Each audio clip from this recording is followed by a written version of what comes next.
Thank you, Mr. Chairman. Thank you for holding this hearing. You know, we should be doing everything we can to help student loan borrowers repay their loans, and part of that is improving loan servicing. But if we want to make sure people can repay their student loan debts, shouldn't we start by doing what we can to reduce the size of their debt loads? Right now, the federal government is collecting loans at 6%, at 8%, at 9%, at 10%, and even higher. So what I'd like to do is I'd like to just ask a question about whether or not you could talk about the impact on people if we refinanced their student loans down to lower rates. And I thought, Mr. Geremia, you might start that. Thank you, Senator, and thank you, Mr. Chairman. It would be a wonderful opportunity for have the opportunity to refinance my student loan.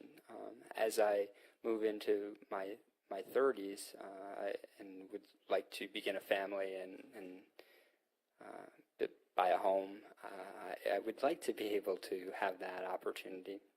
Yeah, and you talked about, Mr. Geremia, you said you have a home mortgage, did you say? At what interest rate? I do not have a home mortgage. Oh, I'm sorry. I thought you said you had a car loan? I have a car loan at 1.9% At 1.9%. And many car loans are offered at 0%. Yeah, although we want to be careful about those. So, yeah. So read closely. Uh-huh. Yeah. So it would make sense to me that maybe there are more options available to refinance at perhaps a lower rate. Thank you. Mr. Hubbard, could you speak just a little bit about what the impact would be on people's lives? Absolutely. If we brought down the interest rate on student loans? Thank you for the question, Senator. This is a huge problem right now. If you look at individuals who go into the service with existing debt to begin with, and then they're in the service, they have deployments, they have loss of protections, they're taken advantage of, and they can't even do anything about it. When you're in a combat zone, are you really thinking about your student loans? Probably not. That's a problem. On the back end, as you are potentially going for your education, you're, say, a reservist. You might not have the GI Bill, so you're taking out large loans. You're taking out those loans with very little information at your disposal, and you might have just been coming off active duty where it was very difficult to have access to anyone who even knew anything about getting that right information. So that makes it very complicated. You're not able to buy a house when you come out of your education. You're not able to invest in your retirement. That impact is when the GI Bill, the investment of the GI Bill is completely lost when you're mirrored in student debt. When you see what an individual can do without student debt, when they take advantage of the GI Bill, it's impressive. It really is impressive. You've got 25 to 30-year-olds buying houses for the first time. They're very young. They're investing in the future. And the impact of this is on the larger economy. But I would actually like to point out something that is not often looked at, and that's the issue of security. National security is a big problem with existing debt for veterans and service members. If a service member loses a clearance as a result of their high credit, their high student debts, that is a direct impact to the national security of the United States. So that's something that I think is worth looking at.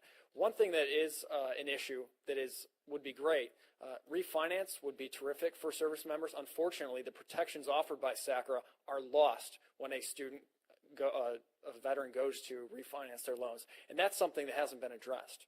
No, I think it's a very powerful point, and I appreciate it, because what we're talking about here is how the impact of student loan debt on individuals, and also, as you rightly point out, the impact on the larger economy. We've got studies now showing that it's causing people not to be able to buy homes. They're not able to start small businesses. They're not able to start their economic futures and build something strong. This is why more than 30 senators have introduced the Bank on Students Emergency Loan Refinancing Bill. We want to lower interest rates so that more people have a fair shot at getting started in life. I want to pick up on the point you made, though, Mr. Hubbard. You know, in March, the Consumer Financial Protection Bureau put out a report analyzing complaints from veterans about financial products.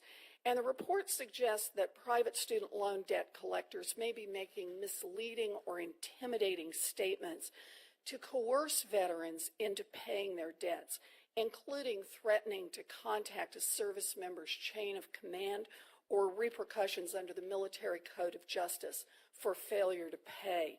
And in March, the GAO released a report raising issues regarding the oversight of contractors who collect on federal student loan debt. Mr. Hubbard, are you concerned that the federal student loan debt collectors are also using military service members' service to pressure them to repay? It's a great question, Senator. I'm not only concerned, I'm absolutely outraged. This is something that is unacceptable. The Sallie Mae case was a clear signal that this is not something that will be accepted in our society. When an individual goes into service, that is not an opportunity for a servicer to take advantage and abuse those service members because they don't have the right information. If you have an individual who doesn't have access to clear information and then somebody calls them offering what they believe is information, taking advantage of them, that's simply unacceptable. Well, thank you very much. I remain deeply concerned that debt collectors for the federal student loan program are breaking the rules and misleading borrowers. If a borrower fails to pay a loan, the federal government should be able to collect, but contractors must be following the law and should not take advantage of people. I think this is an issue that deserves very serious attention. Thank you, Mr. Chairman.